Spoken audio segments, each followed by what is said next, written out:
내가 나라를 부서뜨릴 수도 있고 나라를 세울 수도 있다. 그래서 너희들은 악을 버리고 나에게 돌아오며 내가 너에게 재앙을 내리지 않을 것이다 라는 말씀을 7절과 8절 말씀에 하고 있습니다. 7절 말씀에 보니 내가 어느 민족이나 국가를 뽑거나 부수거나 멸하려 할 때 주님께서는요 국가를 뽑을 수도 있어요. 또 국가를 부술 수도 있습니다. 또 국가를 세울 수도 있습니다. 우리 주님께서는 주님께서 축복 주시는 작정한 나라, 작정한 가정, 작정한 심령, 작정한 사업장 하나님께서 세우십니다. 그래서 여러분들은 이 시간에 머뭇머뭇거리고 있는 신앙을 이제는 좀 탈피하고 새롭게 주님만 의지하며 주님, 내가 이젠 주의 말씀대로 살겠습니다. 내가 이스라엘 백성들처럼 하나님은 알면서도 머뭇머뭇거리면서 하나님은 언제는 자비하시고 용서만 해주시겠지, 설마 나를 버리시겠어, 설마 나를 어떻게 하시겠어 라고 말을 하면서 머뭇거리는 것이 아니라 하나님 안으로 들어오십시오. 그분은 살아계십니다. 그분은 창조주이십니다. 그런데 그 창조신 그분께서는 어떻게 살 때 우리가 가장 행복한 줄 압니다. 어떻게 살 때 우리가 복받는 줄 압니다. 우리가 가장 행복하고 복받는 길은 창조주 하나님의 말씀을 살며 그분을 의지하며 살아가는 것입니다. 8절 말씀에 보면 악이란 표현이 나오고 있습니다. 만일 내가 말한 그 민족이 그의 악에서 돌이키며 내가 그에게 내리기로 생각했던 재앙에 대하여 뜻을 돌이키겠고 라고 했습니다. 재앙을 내리지 않겠대요. 하나님께서는요 재앙을 돌이키시고 축복을 주시겠다는 겁니다. 세상의 사람들 운명이라는 걸 믿습니다. 그러나 기독교에서는요 운명을, 우리는 그렇습니다. 세상에 말하는 운명, 우리 기독교에도 운명이 있습니다. 어떤 운명입니까? 죄인은 지옥으로 가는 운명이 있습니다. 그 죄인이 지옥으로 가는 당연한 운명, 바꿀 수 없는 그 운명이 예수님의 십자가에서 바꿔졌습니다. 그래서 예수님으로 인해서 십자가로 인해서 모든 죽음으로 갈 수밖에 없는, 지옥으로 갈 수밖에 없는 우리들의 인생들이 새 생명을 얻을 뿐만 아니라 모든 흑암의 권세가 다 끊어져서 우리가 이 땅에서도 생명을 얻고 풍성히 얻을 수 있는, 풍성히 살아가는 그 법칙을 우리에게 열어주셨습니다. 그러기 위해서는 악에서 돌이켜야 돼요. 그러면 도대체 이 악이 무엇인가? 성경에서 말하는 악이 무엇인가? 에레미야 2장 13절 말씀에 보면 두 가지로 많은 악들이 있죠. 그러나 그 악을 두 가지로 정리를 했습니다. 니네들의 악은 두 가지야. 이것을 회개하고 돌이켜. 2장 13절 말씀 같이 한번 읽어봅니다. 시작. 내 백성이 두 가지 악을 행하였나니 곧 그들이 생수의 근원 되시는 나를 버린 것과 스스로 웅덩이를 판 것인데 그것은 그물을 가두지 못할 터진 웅덩이다. 두 가지를, 첫 번째로 생수의 근원 되신 예수 그리스도를 버린 것, 하나님 말씀을 버리고, 두 번째로 그래도 살아야 되잖아요. 우리가 하나님을 버린다 해서 우리가 두 손 놓고 있는 건 아니에요. 뭔가 우리는 또 붙들고 삽니다. 너희들은 하나님은 버리고 생수의 근원 대신 하나님은 버리고 너희 스스로가 웅덩이를 팝니다. 내 힘으로 살아보겠다라는 거야. 내가 내 가정 지켜보겠다, 내 사업장 일으켜보겠다, 내가 내 자녀 키워보겠다, 내가 내 인생 펼쳐보겠다. 이 두 가지 악을 회개하라는 겁니다. 그러면서 너가 판 웅덩이는 터진 웅덩이라. 그래서 아무리 열심히 살아도 안 돼요. 아무리 여러분 노력해도 안 되는 겁니다. 2015년에 이젠 1월달 한 달이 지나가서 2월 첫째 주가 왔습니다. 여러분 어떤가요? 여러분 하나님 말씀대로 내가 내 삶을 바꾸지 아니하고 내 우선순위를 바꾸지 않으면 여전히 2014년, 2015년이랑 동일합니다. 달라질 거 없어요. 여러분 여기까지 신앙으로 살아가면 한 달간 지나보십시오. 새해가 왔습니다. 여러분 참으로 결단도 했을 것입니다. 그래 여러분의 삶이 바꿔지지 않냐고 여전히 신앙이 조금 더 제자의 길을 가자면 전혀 기적이라는 것, 전혀 여러분의 삶 변화라는 건 없어요. 이스라엘 백성들 여전히 죄악을 저지를 때 여전히 그들의 삶은 죄악 속에서 허우끄적거릴 수밖에 없다라는 겁니다. 오늘 성경은 말합니다. 너희들이 지금 열심히 판 건 터진 웅덩이야. 주님 밖에서 열심히 하고 주님 말씀이 아닌 내 생각대로 열심히 하고 주님 의지하지 아니하며 예배드리지 아니하며 하나님께 먼저 엎드리지 아니하며 하나님께 기도하지 아니하며 하나님께 간구하지 않는 모든 것들은 다 터진 웅덩이들이야. 우리 주님 원하는 게 무엇일까요? 내 앞에 나와서 예배하며 기도하며 주의 도우심을 구하며 그분께 매달리며 주님 도와주세요. 우리 지금 그걸 원하고 있습니다. 근데 그걸 참 안 해요. 그 성경에서 너가 만약 악을 회개하면 내가 너에게 재앙을 내리지 아니할 것이야. 8절 말씀에 기록되어 있습니다. 내가 그에게서 내리기로 생각하였던 재앙에 대한 뜻을 돌이키겠다는 거예요. 주님께서는요, 뜻을 돌이킬 수 있습니다. 그래서 우리 주님 우리에게 말합니다. 선택하라는 거예요. 무엇을 선택하시겠습니까? 여전히 내 고집대로, 내 생각대로, 세상의 방법대로 살아가겠습니까? 이제 나는 죽고 예수만 살고 먼저 주님께 엎드리고 말씀의 기준을 가지고 살아가시겠습니까? 이건 여러분의 선택이었습니다. 그래서 여호수아 24장에 보면은요, 여호수아가 마지막 고별 설교를 합니다. 그런데 여호수아가 이스라엘 모든 백성을 놓고 너희들 선택하라는 거예요. 24장 15절 말씀에 보면 만일 여호와를 섬기는 것이 너희에게 좋지 않게 보이거든, 이것이 별로 식상해 보이고 능력이 없어 보이거든, 너희 조상들 강 저쪽에 섬기던 신들이든지, 또는 너희가 아직 안 읽었습니다, 또는 너희가 거주하는 땅에 있는 아모리 족속의 신들이든지, 여러분 선택하라는 거예요. 선택하라는 겁니다.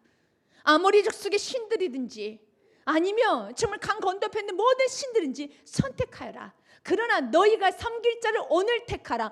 오직 나와 내 집은 여호와를 섬기겠노라. 여러분 선택하십시오. 여러분 하나님이 좋아 보이지 않게 여기거든 우상을 선택하라는 거예요. 그래, 하나님이 좋지 않게 보이고 하나님의 능력이 이 말씀이 별로 그렇게 나에게 있어서 느낌이 안 오면 확실하게 세상을 선택해 살라는 거예요.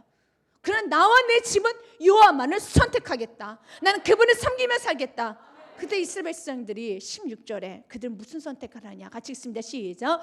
백성이 대답하여 이르되 우리가 결단코 여호와를 버리고 다른 신들을 섬기기를 하지 아니하오리니. 아멘. 내가 결단코 다른 신을 섬기지 아니하겠습니다. 나와 내 집은 여호와만 섬기겠습니다. 지금 여기에 오신 여러분들이 선택하십시오. 내가 물질을 섬길 것인가, 세상 방법을 선택할 것인가, 우리 가정에 오직 원칙은 예수 그리스도 말씀을 여러분 중심을 가지고 올 한 해를 끌어갈 것인가, 여러분 선택하십시오. 그러면 그에 따르는 결과가 달리 나타나요. 재앙이 임하든지 복이 임하든지. 사람들은 그렇습니다. 여호와 말씀대로 살지 않으면서도 내가 복을 받을 것이란 그런 생각, 이스라엘 백성들 참 오랫동안 품었던 생각입니다. 그러나 그 생각의 결론이 무엇이었습니까? 바벨론 포로로 끌려갑니다. 그 생각의 결론이 무엇입니까? 로마에서 완전히 무너집니다. 이게 역사예요. 더 이상 그 생각 품지 마십시오. 내가 하나님의 말씀을 살지 않으면서 난 축복 받을 수 있을 거란 생각, 하나님 우선주의 삶을 살지 않으면서도 하나님 날 존중히 여겨줄 것의 생각, 이 생각 오늘 끊어내십시오. 그래서 9절과 10절 말씀에도 계속 연이어서 말하고 있습니다. 우리 8절 말씀부터 9절 말씀부터 이제 한번 읽겠습니다. 시작. 내가 어느 민족이나 국가를 건설하거나 심으려 할 때에 10절 말씀 같이 읽습니다. 만일 그들이 나 보기에 악한 것을 행하여 내 목소리를 청종하지 아니하며 내가 그에게 유익하게 하리라고 한 복에 대해 뜻을 돌이키리라. 사랑하는 여러분, 우리 주의 말씀에 청종하면 우리에게 유익이 되는 복을 주십니다. 이 땅에서 우리에게 유익이 되는 복이 무엇일까요? 여러분, 물질이 참 유익이 됩니다. 건강이 유익이 됩니다. 여러분, 영적으로 깨끗하게 살아가는 그런 참으로 깨끗한 성실한 삶이 유익이 됩니다. 하나님께서는 각양의 모든 것, 여러분들이 그토록 원하는 복을 다 주십니다. 여러분, 유익이 되는 복을 주십니다. 어느 가정이나 우리 가정에 싸움이 계속 일어났으면 좋겠다, 내 심령이 번잡했으면 좋겠다, 그렇게 바라는 사람 없을 것입니다. 가정에 평안이 있었으면 좋겠다, 내 심령이 참 이렇게 평안하고 고요했으면 좋겠다, 내가 가는 곳마다 화평을 이뤘으면 좋겠다. 여러분들이 원하는 그 유익한 복 좀 주시기 원합니다. 어떨 때 여호와의 말씀을 내 목소리를 청종하면, 그럼 만약 청종하지 아니하면 내가 너에게 줄 수가 없어. 사랑하는 여러분, 주의 말씀에 청종하십시오. 주의 말씀대로 사십시오. 하나님 먼저 우선순위에 둬서 매 순간순간 하나님, 내가 하나님 먼저 선택합니다. 내가 유혹이 올 때마다 내 그리스도 안에서 말씀 먼저 선택합니다. 내가 구별되어 살겠습니다. 내가 다르게 살겠습니다. 그래서 로마서의 말씀에 보면 단정히 행하라고 되어 있습니다. 13절과 13절 우리 말씀에 보면 낮에와 같이 단정히 행하고 방탕하거나 술 취하지 말며 음란하거나 호색하지 말며 다투거나 시기하지 말고. 이 말씀할 때 그렇습니다. 우리는 모두 이렇게 살면 안 된다는 걸 알아요. 이스라엘 백성들도 이렇게 살면 안 된다는 걸 알았습니다. 그러나 그들의 삶은 술 취해 살았어요. 음란했습니다. 호색했습니다. 날마다 싸우고 시기했습니다. 그래서 그들은 이렇게 살면서도 여전히 죄를 저지르면서 그래도 하나님 우리에게 복을 주실 것이야. 왜냐하면 예배드립니다. 또 나와서 주님 앞에 또 예배를 드립니다. 그럼 하나님은 또 복을 주실 거야. 그렇지 않습니다.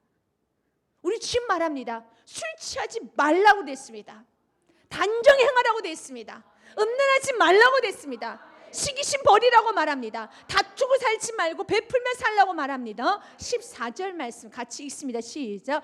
오직 주 예수 그리스도로 옷 입고 정욕을 위하여 육신의 일을 도모하지 말라. 예수 그리스도 옷을 입어야 되는 겁니다. 예수 그리스도 그 보혈의 피의 옷을 날마다 입고 그 보혈의 피에 어떨 때 보혈의 피가 흘려집니까? 우리가 죄를 저지르면 보혈의 피가 여러분 흘러올 수밖에 없다는 겁니다. 그러나 우리 주님께서는 우리의 죄를 다 도말해서 보혈의 피를 우리에게 흘려주시고 이 보혈의 피 예수 그리스도 옷을 입게 하셨습니다. 그러면 이제 내가 또 예수님을 못 받게 하는 그 죄를 저지르면서 여전히 죄된 생활을 하지 말고 이제 예수 그리스도의 옷 깨끗한 의의 옷을 입었으니 정욕을 내 육신의 일을 도모하지 말라. 정욕적인 삶을 살지 말라. 사랑하는 여러분, 우리는 이 나라 민족을 해서 기도를 많이 합니다. 정치가 문제를 합니다. 경제가 좋지 않다는 말을 합니다. 교육이 문제가 있다고 말합니다. 아닙니다. 정치, 경제, 교육, 문화가 문제가 아니라 그리스도인들이 문제입니다. 그리스도인 무엇이 문제냐? 예수 그리스도 옷을 입었던 우리들이 오직 정욕을 위해서 살고 육신의 일만 도모하면서 세상 사람과 똑같이 살면서 천국 가겠다니 얼마나 욕심쟁이로 보이겠습니까? 그런 욕심쟁이가 없어요. 그런데 세상의 사람들은 천국은 포기하고 살잖아요. 그러면서 이 땅에 육신의 일 도모하는데 우리 천국도 가겠다. 육신의 일도 도모하겠다. 내 육이 원하는 대로 살겠다. 천국도 가겠다. 그건 너무 욕심쟁이야. 그래서 세상 사람들이 그리스도인들을 향해서 냄새난다. 너무 욕심이 많다. 그리고 많은 그리스도인들을 향해서 이렇게 말합니다. 그리스도인들 옛날 같지가 않아. 더하면 더하지. 참 그리스도인들도 많이 타락했어. 사랑하는 여러분, 다시 회복해야 되는 겁니다. 그런데 우리 주님께서 오늘 이렇게 회복의 말씀과 내가 너희를 부셔뜨릴 수 있어. 난 토기장이니까. 내 손에 진흙이 있어. 우리는 흙으로 만들어진 존재입니다. 하나님의 손에 우리들이 다 있습니다. 얼마든지 우리를 부서뜨릴 수, 주무를 수 있습니다. 그런데 주님 말해요. 그냥 부서뜨리면서 버려버리는 것이 아니라 폐기 처분해버리는 것이 아니라 주님 말합니다. 너에게 선택할 것을 줄게. 이제 뭘 좀 선택하겠니? 난 너 부서뜨리고 싶지 않아. 너에게 축복 주고 싶어. 그래서 너가 만약 나의 말을 듣기로 다시 마음을 돌이키면 너가 유익한 복을 내게 주겠다라는 겁니다. 이게 얼마나 큰 은혜입니까? 그러면 선택권이 우리에게 주어질 수가 없어요. 그냥 주님이 그냥 버리시면 됩니다. 우리 토기장이도 어떤가요? 야, 불쌍하다. 야, 저 진흙 불쌍하다. 그러지 않잖아요. 그냥 마음에 안 들면 그냥 버려버려요. 그러면 딱 무너지는 겁니다. 근데 우리 주님 우리 너무 사랑하셔. 마음에 정말 안 들죠. 우리의 삶이 마음도 안 들고 말도 많고 교만하기까지 하고 그냥 하나님을 마치 눈먼 봉사로 김머그리처럼 만들질 않나? 하나님을 아주 오해시키지 않나? 그러면서 지금 우리를 여전히 사랑하셔서 지금 오늘도 우리에게 선택할 수 있는 기회를 주신 거예요. 이게 사랑이라는 겁니다. 그 사랑에 녹아지시길 바라겠습니다. 막스 루케드가 쓴 책 중에 보면 자신의 이야기를 한 내용이 있습니다. 그 내용에 보면 자신이 이제 비행기에 연착이 되어서 이제 기상의 문제에 대해서 연착이 되어서 늦게 이제 도착을 하게 되었는데 이미 자기가 참으로 이렇게 예약해 놓은 비행기를 먼저 떠나버린 거야. 그래서 이제 기상의 이변이기 때문에 어쩔 수가 없는 겁니다. 그래서 이제 공항 안에서 밤을 새든지 아니면 호텔에서 머물게 되든지 그렇게 해야 되는데 좋은 기회가 생긴 거예요. 승무원이 와서 이럽니다. 지금 자리 한 칸이 비었는데 어떻게 거기에 타시겠습니까? 너무 좋은 거예요. 타겠다고. 그런데 이제 비즈니스가 하나가 남았습니다. 자신 이코노미석을 이제 끊었어요. 그런데 1등석이 남았다는 거야. 그래서 자기는 비즈니스석을 타고 왔다라는 거야. 그럴 때 너무 감사했다라고 합니다. 이코노미석에서 좁게 갈 뻔했는데 그냥 이렇게 다리를 쭉 뻗으면서 1등석에서 이제 기분 좋게 오는데 똑같이 1등석을 타고 있는 옆에 사람은 그렇게 불평한다는 거예요. 내가 돈을 이만큼 주고 탔는데 무슨 이렇게 서비스가 이래 하면서 이륙을 준비하는 바쁜 승무원들을 불러가면서 베개 더 가져와라, 뭘 더 가져와라 자꾸 이야기를 하는 거예요. 그럴 때 그 모습을 보면서 이 세상의 사람들의 모습과 똑같다라는 거예요. 어떤 사람은 감사하면서 받는 사람이 있는데 오늘 이 말씀도 하나님의 사랑입니다. 하나님 버리면 되는 겁니다. 그런데도 불구하고 버리기 전에 선택하라고 주는 거야. 너 뭘 선택할래? 이제 축복 좀 선택하지 않을래? 이럴 때 감사를 해야 돼. 귀찮다라는 거예요. 아주 하나님은 너무 귀찮고 이렇게 생각하면서 마치 하나님을 이상하게 세상의 모든 사람들이 자기에게 다 빚진 것처럼 그렇게 행동한다라면 그분이 그런 말을 하더라고요. 이제 마음을 단단히 준비해야 될 거다. 세상의 쓴맛을 보게 될 테니. 사랑하는 여러분, 세상의 쓴맛을 보게 돼요. 11절 말씀에 이스라엘 백성들이 아주 쓴맛을 보게 됩니다. 이스라엘 백성들에게 이렇게 무한한 사랑을 주었지만 11절과 12절 말씀에 보면 그들이 악한 선택을 합니다. 11절 말씀에 그러므로 이제 너는 유다 사람들과 예루살렘 주민들에게 말하여 이르기를 여호와의 말씀에 보라 내가 너에게 재앙을 내리며 계책을 세워 너희를 치려 하노니 너희는 각기 악한 길에서 돌이키며 너희의 길과 행위를 아름답게 하라 하셨다 하라. 아멘. 이제 내가 이미 다 계책과 이미 다 결정했지만 내가 이 재앙을 내리기 전에 한 번 더 너희들에게 말할 것이다. 돌이키기만 하면 난 재앙을 내리지 않을 것이다. 돌이키기만 하면 내가 너의 축복을 줄 것이다. 너의 마음을 돌이키고 내가 하나님 말씀대로 너 여러분이 아는 만큼만이라도 산다라면 내가 너에게 축복을 줄 것이다. 그래서 사랑하는 여러분, 천국은요, 지옥은 누구에 끌려서 가는 게 아니에요. 여러분, 지옥은 자기가 선택해서 가는 겁니다. A.W. 토저가 이런 말을 하고 있습니다. 천국과 지옥에 있어서 확실한 한 가지는 천국을 가든 지옥을 가든 결코 우연에 가는 것은 아니라는 것이다. 지옥은 지옥으로 가는 길을 선택한 사람들로 채워질 것이다. 그들은 지옥이라는 장소 자체를 선택하지 않았을지 모르지만 그들은 지옥에 이르는 길을 선택했다. 그들은 어둠으로 이끄는 길을 사랑했다. 그렇죠. 누구나 지옥을 선택하잖아요. 그러나 선택은 우리가 하죠. 무엇입니까? 지옥으로 가는 길은 선택하는 거야. 누구나 망하는 길, 누구나 패망하는 길, 무너지는 길, 그 무너지는 장소, 망하는 장소, 지옥이라는 장소를 선택하지 않아요. 그러나 그 길을 선택해요. 뻔히 지금 망하는 길로 알면서도 계속 가는 겁니다. 다 알아요. 그래서 우리는 두려움이 있죠. 그래서 덜컥 무슨 일이 나면 내가 요즘 기도할 때 기도하지 않아서 어제 하나님께서 사인 주신 거야. 다 알면서 계속 갑니다. 그것이 망하는 장소로 가고 있다는 것, 그것이 망하는 장소인 걸 알면서도 그 길을 선택하는 거예요. 그래서 지옥이라는 곳은 여러분 선택해서 가는 거예요. 반대로 천국은요, 누구에 끌려서 가는 것이 아닙니다. 그 천국이라는 것을 알기 때문에 자신이 하나님 사랑하는 그 길을 가고 있는 겁니다. 예수님께서 부자와 나사로의 비유를 하셨어요. 그럴 때 이렇게 해석을 하면 안 됩니다. 부자는 무조건 지옥 가고 가난하게 살면 천국 간다, 아브라함 품에 안긴다. 그렇지 않습니다. 이 부자는 자기 익숙한 곳에 간 거예요. 그리고 또한 거지 나사로는 익숙한 곳으로 간 겁니다. 거지 나사로는 이 땅에 살면서 참으로 가난하지만 그는 아브라함의 품, 말씀 품, 예수 그리스도의 품을 아주 익숙하게 살았어요. 좀 가난하지만 좀 내가 화려하게 살지는 못한다 할지라도 항상 예수 그리스도의 품을 그리워했었습니다. 그래서 그는 그곳에 익숙한 대로 천국, 예수 그리스도의 품인 천국으로 가는 겁니다. 그러나 부자는 아주 익숙하게 살았어요. 하나님 없이 살지만 먹을 것이 있고 쾌락이 있고 술이 있고 참으로 모두 음란이 있는 그것을 아주 익숙하게 살았습니다. 하나님보다는 음란을 선택했어요. 하나님보다는 쾌락을 선택했고 하나님보다는 육적인 그런 만족과 자극을 선택했습니다. 그래서 그렇게 익숙한 장소로 간 겁니다. 지옥은 하나님 없는 그 장소로 간 거예요. 아주 익숙한 곳으로 가게 되었습니다. 여러분 지금 이 땅에서도 마찬가지입니다. 여러분 천국 가는 그리스도인들 이 땅에서 천국을 누리며 살기를 원합니다. 익숙한 곳으로 가게 됐어요. 날마다 하나님을 의지하면서 하나님 품 안에 있기를 원한다라며 천국은 항상 하나님 품 안에 있는 것입니다. 그곳을 가게 되었습니다. 근데 매사마다 하나님 품보다는 세상을 더 좋고 세상을 더 선택한다라면요, 여러분 여러분이 정말로 예수 그리스도 자녀라면 그 세상이 싫어질 줄도 하나님께서 권한을 주시든지 아니면 여러분의 자녀가 여러분이 예수 그리스도의 자녀가 아니든지 둘 중 하나예요. 사랑하는 여러분, 오늘 이 말씀은 축복입니다. 돌이키라는 거예요. 돌이키라는 것입니다. 이런 말씀을 모르면서 그냥 나는 예수 그리스도 잘 믿고 있다고 착각하시면 안 되고, 우리 주님은 여러분들 예수 그리스도 믿는 저와 여러분에게 풍성한 삶을 살기를 원하고 있습니다. 복을 주기를 원한다는 거예요. 그러기 위해서는 나의 말대로 살아라. 육신의 일을 도모하지 말아라. 주의 뜻대로 살아라.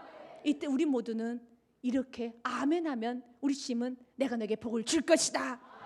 우리가 때로 쓰러지고 넘어져도 결단하고 또 아멘하면 나아갈 때 우리 주님은요, 우리 연약함을 채울하지 않습니다. 복을 부어주십니다. 그런데 12절에 이스라엘 백성들은요, 정말 재앙을 받을 수밖에 없는 말을 합니다. 12절 같이 읽습니다. 그러나 그들이 말하기를 이는 헛되니 우리는 우리의 계획대로 행하며 우리는 각기 악한 마음이 완악한 대로 행하리라 하니라. 그들이 말하기를, 이는 지금 에레미야가 말하는 모든 말, 내가 부서뜨릴 수도 있어, 내가 재앙을 내릴 수도 있어, 이 말은 웃기고 있네, 헛되니, 소망이 없으니 나는 내 길대로 갈 테니까 당신은 당신의 길대로 하십시오. 재앙을 내리든지 나에게 축복을 하지 난 상관하지 않겠습니다. 그렇게 말하는 거예요. 그래서 그들은 재앙을 받습니다. 우리는 우리의 계획대로 행하며 내 계획대로, 내가 지금 살아온 패턴대로 가겠다라는 겁니다. 당신 나에게 재앙을 내리든지 상관하지 않겠습니다. 마음대로 하십시오. 난 내 계획대로 행하며 우리는 각기 악한 마음 완악한 대로 행하리라. 내 마음의 완고한 대로 그대로 진행하리라, 그거예요. 이 완악하는 것은 구약에서 신명기에서 이 완악이라는 단어가 동일하게 나오고 있습니다. 29장 19절 말씀에 보면 이 저주의 말을 듣고 책망의 말을 듣고도 심중에 스스로 복을 빌어 이르기를, 내 마음에 컨트롤, 마인드 컨트롤하는 거야. 스스로 복을 빌어 이르기를, 내가 내 마음이 완악하여 젖은 것과 마른 것에 멸망할지라도, 이 젖은 것과 마른 것에 멸망한다는 말은 세상에 일어나지 않은 일이 일어난다 할지라도 나는 평안할 것이야, 그런 의미입니다. 세상에 일어날 수 없는 일이 일어난다 할지라도 나는 평안해, 아무런 문제가 없어. 심중에 완악하게 스스로가 마인드 컨트롤해 가면서 스스로가 자꾸 최면을 걸어가는 거야. 나는 아무 일도 일어나지 않을 거야. 그 최면에서 깨어나십시오. 아무 일 일어납니다. 일어나지 않는 것이 아니라는 겁니다. 최면에서 깨어나십시오. 이게 완악한 마음이라는 거예요. 아무 일도 일어나지 않을 것이야. 그래서 스스로 잠재우고 있습니다. 아니요, 오늘 이 말씀에 깨어나십시오. 주님 말합니다. 이들이 이 말에, 내가 재앙을 내리겠다는 말에 그들은 완악한 마음대로 내 계획대로 갈 것이다 라고 말합니다. 그래서 그들은 재앙을 받습니다. 그러나 이 말씀을 듣고 돌이키고 주 앞에 엎드린 자는 축복이 이 마음을 믿으시길 바라겠습니다. 역대한 말씀의 축복이 여러분에 있으시길 주님의 축복 드립니다. 같이 읽습니다. 내 이름으로 일컫는 내 백성이 그들의 악한 길에서 떠나 스스로 낮추고 기도하여 내 얼굴을 찾으며 내가 하늘에서 듣고 그들의 죄를 사고 그들의 땅을 고칠지라. 아멘. 우리 주님이 이런 분이세요. 너가 낮추고 기도만 하면은 주님을 찾아서 주님 도와주세요. 다른 말 필요 없습니다. 주님 도와주세요. 이젠 주님의 도움이 필요합니다. 이렇게 스스로 낮춰서 주님을 찾으면 내가 하늘에서 듣고 너희들 죄를 다 사할 것이고 너희들 땅, 너희들의 자녀, 가정, 사업자, 인생을 고칠지라. 주님께 돌아오십시오. 주님께 매달리십시오. 주님께 복이 있음을 믿으시길 바라겠습니다. 주님께 나아가시길 바라겠습니다. 이 예화를 하고 마치도록 하겠습니다. 한 선교사님의 아주 비통한 얘기가 기록된 걸 읽어봤습니다. 선교사님이 이제 서부 아프리카 지역에 선교를 하고 있는데 어떤 성인 남자가 자기 아내를 들쳤고 왔습니다. 아내가 이제 거의 죽기 일보 직전이었었습니다. 그래서 이제 그 선교사님, 백인 선교사님이 이제 진단해봤더니 이제 독혈증인 거예요. 아기, 어머니 뱃속에 아기가 있는데 아기가 죽은 거예요. 그래서 이제 남편에게 물었습니다. 아기가 죽은 걸 아느냐고. 안다고. 이틀 동안 숨을 안 쉰다는 걸 자기가 알았다고. 그래서 지금 죽은 아기가 뱃속에 있기 때문에 이 지금 독이 퍼져서 그러니 이 죽은 아기를 끄집어내야 됩니다 라고 말합니다. No, 싫다라는 거예요. 그때 자꾸 설명을 했습니다. 그러면 산모가 죽습니다. 그런데 자기가 한 번 말한 그 no라는 말에 번복하기 싫다는 거예요. 자존심 때문에 끝까지 자기가 그 아내를 들쳐매고 가겠다는 겁니다. 다시 자기 부족으로 가서 주술사에게 맡기겠다라는 겁니다. 그럴 때 그 선교사님의 마음 가운데 이런 마음이 들었습니다. 너무나도 자기 자존심 하나 지키기 위해서 자기가 지금 무슨 짓을 한지도 모른다는 거예요. 자기 자존심 하나 지키기 위해서 참으로 이렇게 자기 아내 생명을 담보로 지금 이렇게 악하게 살고 있다는 건 너무 비통하다는 겁니다. 그래서 그 선교사님이 이런 말로 그 책에 마무리가 되고 있습니다. 그 사내는 머지않아 통곡하리라. 그리고 말하리라. 백인의 의사는 아무런 도움도 주지 못했다고. 그런데도 먼 곳까지 여행하느라 자신의 아내가 죽었다고. 그리고는 다시 자기 방식대로 아무 일 없다는 듯이 살아가리라. 여러분, 이게 우리 인간들의 모습이에요. 그때 엎드리진 않고, 근데 백인 의사 찾아와서 내가 이렇게 되었다고 모든 핑계를 다 백인 의사에게 넘깁니다. 자기 자존심 때문에. 그때 분명히 말씀 떨어졌어요. 그럼 여러분의 가정이 살아나고, 여러분의 자녀가 살아나고, 여러분 인생이 살아나는 거 분명히 알면서도 핑계를 대요. 그게 더 완악한 거예요. 더 완악한 겁니다. 그리고 또 언제 또 그런 일이 있었냐는 듯이 또 자기 때 또 살아가고 있어요. 마치 지금 이 모습은 우리 그리스도인들의 모습과 같습니다. 사랑하는 여러분, 주님은 저와 여러분 복 주시기 원하고 있습니다. 복은요, 부족하지만 주님 안으로 들어오십시오. 이렇게 완악한 마음 가져서는 안 됩니다. 주님, 오늘도 나를 다스려 주옵소서. 조금 더 주님을 생각하며 주께 기도하며 날마다 주님을 의지하며 이때까지 익숙했던 나의 삶의 패턴을 벗어버리고 날마다 선택할 때는 주님을 선택하며 살겠습니다. 여러분 삶에 날마다 이 은혜가 있으시길 주님을 축복드립니다.